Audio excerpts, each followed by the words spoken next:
Why do women fake orgasm? Well, some wouldn't and never have. The rest of us have exaggerated, and this deserves to be understood as it's lying, reverse gaslighting, backleading in the dance, and a default that's really not his fault, but it won't train him properly to reach the pinnacle of love's horny. Actresses fake it as they love drama, to see his reaction when not distracted by true climaxes. With a controlling partner, it's easier to fake it. This can even make it feel empowered. She's desired and safe on her own terms when she groans and learns that being shook lets him off the performance hook.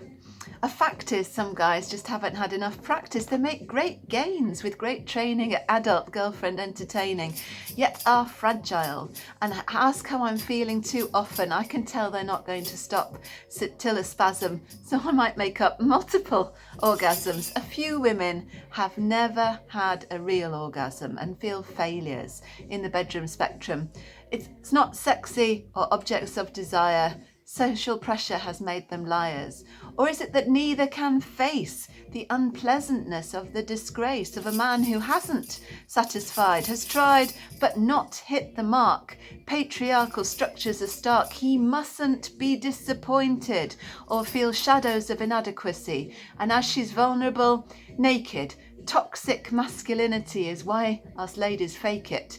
Is his gift to womankind her orgasm? Well, yes and no, not if it's expected. I reject that as entitlement without consent. She can use a vibrator.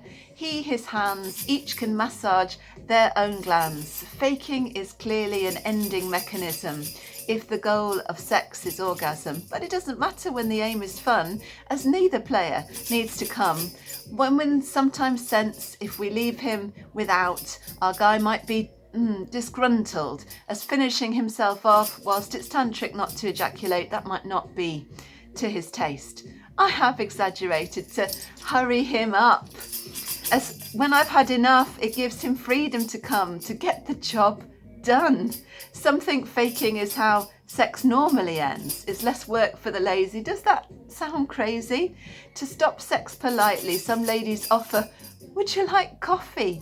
as "Excuse me, I've had enough" can be tough to say or hear. She's lying not to go near a man's coldness, as some women don't have the boldness to say, I need the loo, a drink, to stop and think, a rest, please finish, or I've got distracted, lost interest, feel placid. No one mentions when he goes flaccid. Her needs can be misread as de-emasculating to the undiscerning. It's disconcerting learning how what I do impacts or hurts you when it's not about you.